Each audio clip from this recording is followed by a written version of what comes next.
प्यारे बच्चों, स्वागत है आप सभी का एक बार फिर से DSR फॉर यू में। मैं दीपेंद्र सिंह राजपूत आप लोगों के लिए हिंदी का पार्ट 3 लेकर के आ गया हूँ। भाग 3 जो है इसको बहुत अच्छे से समझिएगा, क्योंकि अब यहाँ से थोड़ी से बहुत अच्छे प्रश्न उत्तर प्रारंभ हो रहे हैं जिनको आपको समझना अति आवश्यक है। मैं आप लोग ये सोचते होंगे कि मैं एक ही वीडियो में सारा कुछ मटेरियल क्यों नहीं दे देता।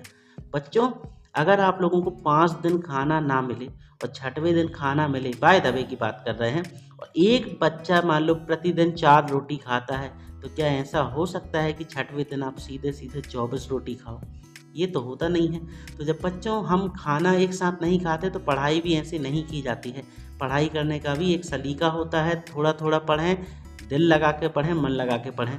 ज़्यादा लोड लोगे तो दिक्कत हो जाएगी। पेपर की बात अलग होती है कि पेपर में एकदम से हम पढ़ लेते। चलिए समय नहीं खराब करते आप लोगों का, शुरू करते हैं हमारा वीडियो।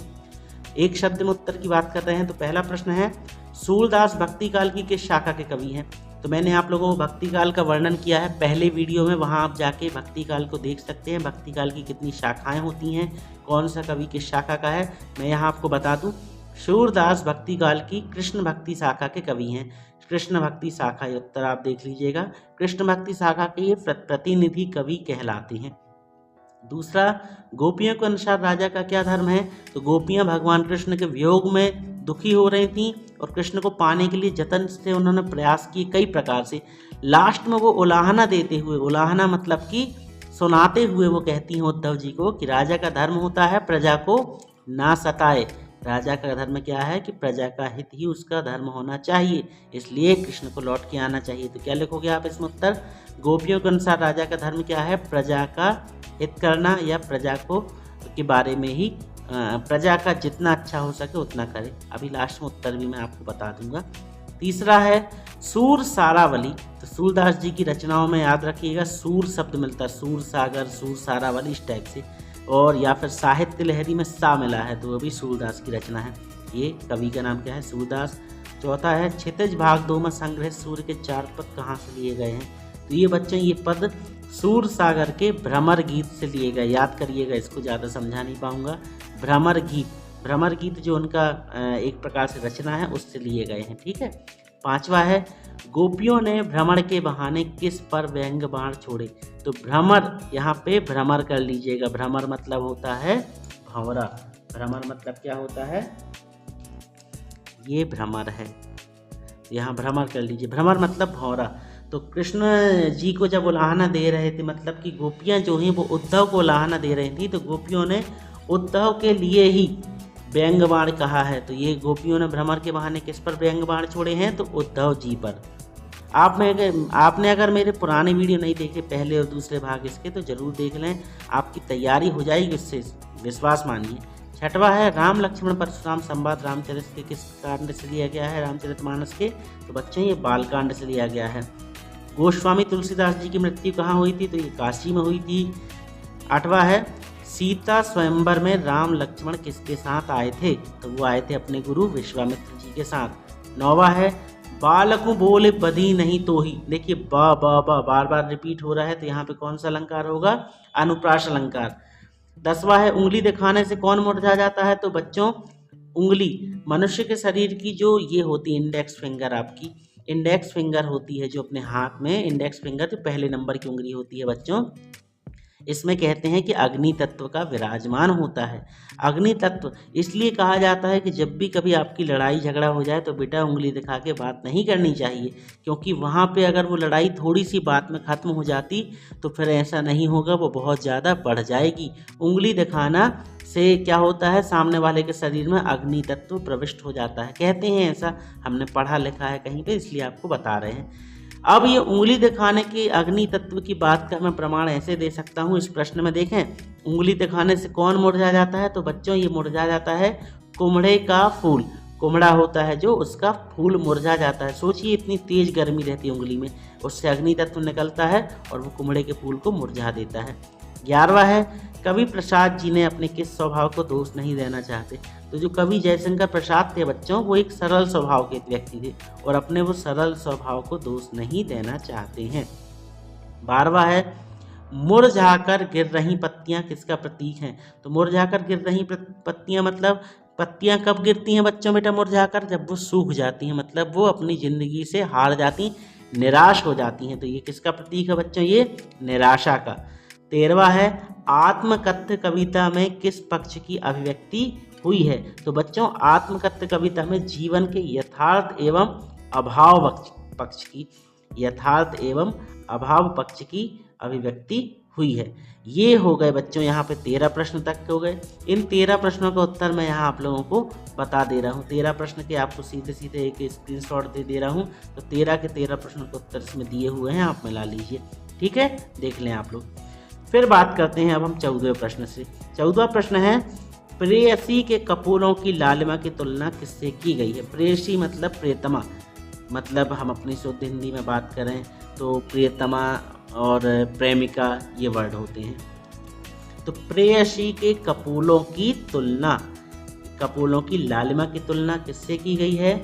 तो ये जो उषा काल की अरुणिमा से, सुबह का वक्त होता है, जो प्यारा सा प्रकाश निकलता है सूर्य के माध्यम से, पूरा ठंडा ठंडा माहौल और दिन की जो पहली किरण होती है बच्चों, उसे ही यहाँ पे इससे ही तुलना की गई है। 15वां है, प्रसाद जी के आलिंगन में आते आते क्या भाग गया? तो उनके आलिंगन में आते आते जीवन का सुख भाग गया। एक्चुअल में क्या था, ये जो पाठ है, कविता है, इसमें प्रसाद जी की एक कविता का उल्लेख किया गया है और यहाँ पे एक स्वप्न देख रहे थे, सपना देख रहे थे। और सपना में कभी कभी हमारे साथ भी होता, हम बहुत अच्छा सपना देखते हैं और लास्ट में वो अच्छा भला चल रहा था, तभी पीछे से कोई आवाज़ लगा देता है कि अरे बेटा उठो, नींद खुल जाती हमारी और वो सपना टूट जाता। बहुत दुख होता कि वो सपना काश थोड़ा और देख लेते। वैसे ही इनके साथ हुआ था, उनका स्वप्न जो था टूट गया था। ठीक है, तो उत्तर क्या है? प्रसाद जी के आलिंगन में आते आते क्या भाग गया? उनका सुख भाग गया था। 16वां है, बादल के हृदय में कौन छुपा है? तो बादल जो होते हैं बच्चों अपने हृदय में किसे छुपाए रहते हैं? बिजली को। और जब उनका हृदय फटता है तो बिजली गिरती है, और जब बिजली गिरती है तो फिर बच्चों फिर प्रलय आता है। मालूम है आप लोगों को बिजली, इसलिए बारिश अगर होती है तो हमें कभी भी कुछ विशेष वृक्षों, एक्चुअल में वृक्ष के नीचे जाना ही नहीं चाहिए, क्योंकि ये रहती हैं बिजली को मतलब खींच लेते हैं अपने पास। अगला है 17वां, विश्व के सकल जन कैसे हो रहे हैं? तो बच्चों वो गर्मी से व्याकुल हो रहे हैं। 18वां है, घेर घेर घोर घनन। अब देखो फिर से घा घा घा, तो कौन सा अलंकार होगा? अनुप्रास अलंकार। बच्चों मैं इतने आप लोगों को तीसरा भाग दे रहा हूँ और मैंने एक चीज़ कॉमन सी नोटिस की है कि अधिकतर अनुप्रास अलंकार के ही उदाहरण आ रहे हैं, इसलिए आप बहुत अच्छे से याद कर लीजिएगा। और इसकी ट्रिक क्या है, ये देखिए घा घा घा। अभी एक प्रश्न और मिला था आप लोगों को 9वें नंबर का, ये देखिए, बालकों बोले बधी नहीं तू ही, इसमें भी बा बा बा आ रहा था। ठीक है, तो ये याद रख लीजिएगा आप लोग, ये क्या होते हैं? अनुप्रास अलंकार की पहचान होते हैं। इसके बाद बात करते हैं हम अपने 19वें प्रश्न को देख लें। बादल किस दिशा से आते हैं? किस दिशा से आते हैं बादल? बादल आते हैं बच्चों अज्ञात दिशा से। कोई दिशा होती है क्या? नहीं, कहीं से भी आ जाते बादल, तो कोई दिशा तो है नहीं फिक्स कि नहीं भैया हम पूरब दिशा से ही आएंगे, तो ऐसा नहीं होता है किसी भी दिशा से। कौन सी दिशा? अज्ञात दिशा। 20वां है, तृप्त धरा। तृप्त धरा का सांकेतिक अर्थ क्या है? इसका अर्थ ये होता है कि जो धरा है, जो पृथ्वी है, वो सांसारिक दुखों से पीड़ित है। इस संसार के लोगों ने अपने दुखों से पृथ्वी माता को, धरती माता को भी दुखी कर दिया है। ठीक है, तो तृप्त धरा का सांकेतिक अर्थ क्या होता है? कि सांसारिक दुखों से पीड़ित पृथ्वी। 21वां क्या है, यामिनी का शाब्दिक अर्थ क्या है? तो बच्चों जो चांदनी रात होती है, चांदनी रात आपको मालूम होगा ना, चंद्रमा फुल मून कहते हैं जैसे पूर्णिमा का दिन, और पूर्णिमा में जब तारों भरी टिमटिमाते तारों वाली चांदनी रात होती है उसे हम यामिनी कहते हैं। 22वां है, गिरिजा कुमार माथुर के एक काव्य संग्रह का नाम। तो बच्चों इनके काव्य संग्रह बहुत सारे हैं, नाश और निर्माण, धूप के धान, भीतरी नदी की यात्रा, शिला पंख चमकीले। शिला पंख चमकीले ये जरूर याद कर लीजिएगा, ये एक दो जगह पूछ लिया गया है।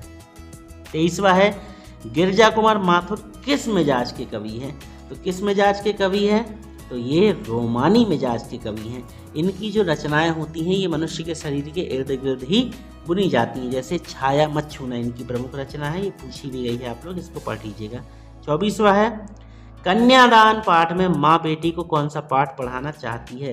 तो बच्चों, माँ अपनी बेटी को ये बताना चाहती है कि जीवन में जो वास्तविकता है, जीवन की यथार्थता है, उसको वो बच्ची जान ले, उसकी बेटी समझ ले कि इस संसार में अगर जीना है तो थोड़ा मजबूत होकर के जीना पड़ेगा, क्योंकि इस संसार में लड़कियों के प्रति समाज में बहुत सारे एक प्रकार से कुविचार हैं और कुरीतियाँ हैं कि लड़कियां कमज़ोर होती हैं, उन्हें आगे नहीं बढ़ने देने का मौका देते हैं वो। इस प्रकार से वो माँ अपनी बेटी को ये सिखा रही थी कि आप जब विदा होकर जाओगी तो अपने ससुराल में अपनी मान मर्यादा बना करके रखना, सबको संभाल करके रखना। वही है, मतलब कि जीवन के यथार्थता का पाठ पढ़ा रही थी। अगला है बच्चों 25वां, पाठिका किसे कहा गया है? तो 25वें का उत्तर होगा पाठिका। यहाँ पे जो है वो लड़की रही, वो पढ़ रही थी, तो वही थी पाठिका। तो उसमें किसे कहा गया? लड़की को कहा गया है, इसी पाठ से लिया गया है। फिर 26वां है, माँ पुत्री को किस तरह रहने को कहती है? तो माँ पुत्री को कैसे रहने कहती है? अभी मैंने बताया ना कि सजग रहो और सचेत रहो, अपने कर्तव्य के प्रति कर्तव्य निष्ठ रहना, अपनी मान मर्यादा बना करके रखना, मतलब कि हमेशा सचेत और सजग रहना। 27वां है, स्त्री के बंधन कौन कौन से हैं?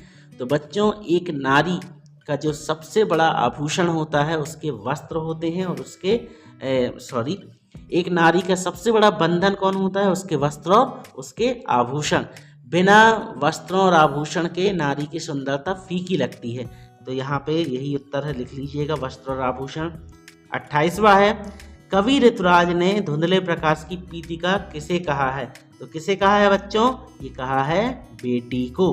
उन्हीं का पाठ है कन्यादान वाला, तो उसी में ये हो गए। तो बच्चों, ये रहे हमारे एक शब्द वाक्य के उत्तर, इनको भी मैंने आप लोगों को बता दिया। अब बाकी जो बचे हुए उत्तर थे वो भी आप ले लीजिए। 14 के बाद से जितने भी उत्तर हैं इनका स्क्रीनशॉट मैं आपको दे रहा हूँ, तो आप अपना उत्तर मिला लीजिएगा। बच्चों, यहाँ आपके एक शब्द के उत्तर भी फिनिश हो गए। अब बच्चों, इसके बाद जो मेरा वीडियो आएगा वो होगा प्रश्न उत्तरों का, उसको जरूर देख लीजिएगा। मैं बहुत अच्छे से आप लोगों को सारे प्रश्न उत्तर समझा दूंगा और विस्तार से आप लोगों की जानकारी दे दूंगा। मिलते हैं अगले वीडियो में, जो कि होगा आप लोगों के प्रश्न उत्तर से रिलेटेड। अब वीडियो को मिस मत कीजिएगा, वरना आपका नुकसान हो सकता है। और मैं फिर से कहूँगा, मैं जब वीडियो समझाता हूँ तो बच्चों उसको एक अच्छे से एक बार आप भी रिवाइज कर लिया कीजिए। ज़्यादा दिक्कत होती तो वीडियो को आप लोग डाउनलोड कर लें और उसको आप बार बार सुन लें और सीख लें, क्योंकि बच्चा सुना हुआ बहुत जल्दी याद हो जाता है। मेरा प्रयास है, मैं बहुत अच्छे से आप लोगों को सिखाने का प्रयास कर रहा हूँ। एक एक दिन में एक एक टॉपिक आपको बता रहा हूँ। आप अभी एग्ज़ाम के लिए टाइम है, मैं ये नहीं कहता हूँ मैं हिंदी का वीडियो डालता हूँ तो आपको करना क्या है कि कोई एक टाइम सेट कर लो कि इस समय हमें जब हिंदी पढ़नी, तो जब आपके हिंदी पढ़ने का समय हो तो आप वीडियो ओपन करें, वीडियो देखें और फिर अपने दूसरे सब्जेक्ट की भी पढ़ाई करें, वो भी ज़्यादा इम्पोर्टेंट है। एक बात और, मैथ्स के लिए मैंने बहुत सारे मैथ्स के वीडियो डाले हुए हैं, पूरे अध्याय सॉल्व किए हुए हैं। उन वीडियो को जाइए और आप देख लीजिए। लास्ट में यहाँ पे आपको जो कार्ड मिलेगा उसमें भी आप लोगों को मैथ्स के चैप्टर के वीडियो मैं बता दूंगा, ये देख लीजिएगा आप लोग और इसको सीख लीजिएगा। मिलते हैं बहुत जल्द अपने अगले वीडियो में, तब तक पढ़ते रहिए। Good bye.